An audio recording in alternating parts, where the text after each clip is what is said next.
വിദ്യാർത്ഥികൾ കാത്തിരുന്ന +1 third allotment publish ചെയ്തിരിക്കുകയാണ്. അപ്പോൾ എല്ലാ വിദ്യാർത്ഥികൾക്കും ഒഫീഷ്യൽ വെബ്സൈറ്റ് ആയിട്ടുള്ള hscap.kerala.gov.in എന്നുള്ള വെബ്സൈറ്റിൽ നിങ്ങൾ നേരത്തെ ഫസ്റ്റ് സെക്കൻഡ് അലോട്ട്മെന്റ് പരിശോധിച്ച അതേ രീതിയിൽ നിങ്ങൾ പ്രൊഫൈൽ ലോഗിൻ ചെയ്തുകൊണ്ട് തേർഡ് അലോട്ട്മെന്റ് ലിങ്ക് വഴി നിങ്ങളുടെ മൂന്നാം അലോട്ട്മെന്റ് പരിശോധിക്കുവാൻ സാധിക്കുന്നതാണ്. അപ്പോൾ വിദ്യാർത്ഥികളും രക്ഷിതാക്കളും ശ്രദ്ധിക്കുന്ന വളരെ പ്രധാനപ്പെട്ട 3 കാര്യമാണ്. ഒന്നാമത്തെ കാര്യം, ഓൾറെഡി ഫസ്റ്റ് സെക്കൻഡ് അലോട്ട്മെന്റിൽ ടെമ്പററി അഡ്മിഷൻ എടുത്ത വിദ്യാർത്ഥികളും തേർഡ് അലോട്ട്മെന്റിൽ പുതുതായിട്ട് അഡ്മിഷൻ ലഭിച്ച വിദ്യാർത്ഥികളും നിർബന്ധമായിട്ട് നിങ്ങളുടെ അലോട്ട്മെന്റ് ലെറ്റർ നിങ്ങൾ ഡൗൺലോഡ് ചെയ്തതിനു ശേഷം നിങ്ങൾ ഇന്ന് ജൂൺ 29-ാം തീയതി തിങ്കളാഴ്ച മുതൽ നിങ്ങൾക്ക് ജൂലൈ 3-ാം തീയതി വെള്ളിയാഴ്ച വരെയുള്ള സമയത്തിനുള്ളിൽ നിങ്ങൾ നിർബന്ധമായിട്ട് നിങ്ങൾ സ്കൂളിൽ പോയിട്ട് നിങ്ങൾ പെർമനന്റ് അഡ്മിഷൻ എടുക്കേണ്ടതാണ്.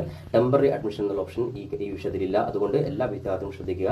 അതോടൊപ്പം തന്നെ നിങ്ങൾ അലോട്ട്മെന്റ് ലെറ്ററിൽ പറഞ്ഞിട്ടുള്ള എല്ലാ സർട്ടിഫിക്കറ്റുകളും, അതായത് അലോട്ട്മെന്റ് ലെറ്റർ പറഞ്ഞ SSLC, അതേപോലെ തന്നെ നിങ്ങളുടെ TC, കോൺട്രാക്ട് സർട്ടിഫിക്കറ്റ്, മറ്റു ആനുകൂല്യങ്ങൾ, അത് നിങ്ങൾ വെയിറ്റേജ് കൊടുത്തുള്ള സർട്ടിഫിക്കറ്റുകൾ, എല്ലാ സർട്ടിഫിക്കറ്റും ഒറിജിനൽ സഹിതം നിങ്ങൾ ഈ പറയുന്ന 29 മുതൽ 29 മുതൽ ജൂലൈ 3 വരെയുള്ള സമയത്തിനുള്ളിൽ പോയിട്ട് നിങ്ങൾ അഡ്മിഷൻ എടുക്കുക. അതിൽ പറഞ്ഞിട്ടുള്ള ഫീസ് മാത്രം നിങ്ങൾ സ്കൂളിൽ കൊടുത്താൽ മതി. അപ്പോൾ എല്ലാ വിദ്യാർത്ഥികളും കൂടി ഇന്ന് തിങ്കളാഴ്ച തന്നെ പോകേണ്ട യാതൊരു ആവശ്യമില്ല. നിങ്ങൾക്ക് വെള്ളിയാഴ്ചയുടെ ഉള്ളിൽ നിങ്ങൾ ചെയ്താൽ മതി. ഇതിന്റെ ഉള്ളിൽ നിങ്ങൾ അഡ്മിഷൻ എടുത്തില്ലെങ്കിൽ നിങ്ങളുടെ അഡ്മിഷൻ നഷ്ടപ്പെട്ടു. പെർമനന്റ് അഡ്മിഷൻ മാത്രമാണ് നിങ്ങളുടെ മുമ്പിലുള്ളത്. ഈ കാര്യം ശ്രദ്ധിക്കുക.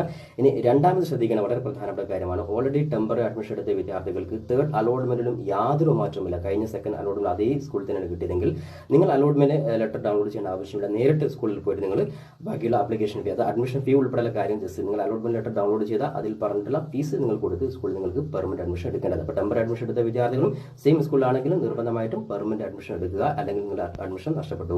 ഇനി മൂന്നാമത്തെ കാര്യം, പല വിദ്യാർത്ഥികൾക്കും തേർഡ് അലോട്ട്മെന്റിലും അഡ്മിഷൻ കിട്ടാത്തവരുണ്ട്. അതേപോലെ പരീക്ഷ എഴുതിയിട്ട് റിസൾട്ട് അത് പാസ്സായിട്ട് വെയിറ്റ് ചെയ്യുന്ന വിദ്യാർത്ഥികളുണ്ട്. അതോടൊപ്പം തന്നെ ഇപ്പോൾ ഒരു താല്പര്യമില്ലാതെ നിങ്ങൾ ആഗ്രഹിച്ച സ്കൂളോ അല്ലെങ്കിൽ ആഗ്രഹിച്ച കോഴ്സോ കിട്ടാതെ നിങ്ങൾ നിർബന്ധമായ ഈ ഒരു സാഹചര്യത്തിൽ പെർമനന്റ് അഡ്മിഷൻ എടുത്ത വിദ്യാർത്ഥികൾ അവർ ശ്രദ്ധിക്കേണ്ട കാര്യം, ഒന്നാമത്തെ കാര്യം, ഇതുവരെ അഡ്മിഷൻ കിട്ടാത്ത വിദ്യാർത്ഥികൾക്കൊക്കെ ജൂലൈ 10-ന് ശേഷം, അതായത് നിലവിൽ ഏകദേശം 3,15,000 സീറ്റുകളിൽ നിലവിൽ 3,11,000 സീറ്റുകളാണ് ഇപ്പോൾ അലോട്ട്മെന്റ് കൊടുത്തിട്ടുള്ളത്. അപ്പോൾ ഇപ്പോൾ തന്നെ ഏകദേശം 6,000-ഓളം സീറ്റുകൾ വേക്കന്റ് ആയിട്ട് കിടക്കുന്നുണ്ട്. അത്തരത്തിൽ ഈ വേക്കന്റ് ആയിട്ട് കിടക്കുന്ന സീറ്റുകളും കൂടാതെ ഇപ്പോൾ ഒരുപാട് വിദ്യാർത്ഥികൾ ടെമ്പററി അഡ്മിഷൻ എടുത്ത വിദ്യാർത്ഥികൾ, പല വിദ്യാർത്ഥികളും പെർമനന്റ് അഡ്മിഷൻ എടുക്കാതെ പുറത്തു പോകുന്നവരുണ്ട്. അതേപോലെ മറ്റു പല കോഴ്സുകളും വെയിറ്റ് ചെയ്യുന്നുണ്ട്. അവരുടെയൊക്കെ സീറ്റുകൾ കൃത്യമായിട്ട് വേക്കൻസി ഏകദേശം ജൂലൈ 10-ന് ശേഷം റിപ്പോർട്ട് ചെയ്യും. അത്തരത്തിൽ വേക്കൻസി വരുന്ന എല്ലാ സീറ്റുകളിലേക്കും വിദ്യാർത്ഥികൾക്ക് വേണ്ടി സപ്ലിമെന്ററി അലോട്ട്മെന്റ് അപേക്ഷ, അതായത് പൊതുവായിട്ട് രജിസ്റ്റർ ചെയ്യാനുള്ള അതായത് ഓപ്ഷൻ കൊടുക്കാനുള്ള അവസരം നിങ്ങൾക്ക് ലഭിക്കും. ആ സമയത്ത് വിദ്യാർത്ഥികൾ ഇതുവരെ കിട്ടാത്തവർക്ക് ആ സമയത്ത് അപ്ലൈ ചെയ്തുകൊണ്ട് നിങ്ങൾക്ക് സപ്ലിമെന്ററി അലോട്ട്മെന്റ് പങ്കെടുക്കാൻ സാധിക്കുന്നതാണ്.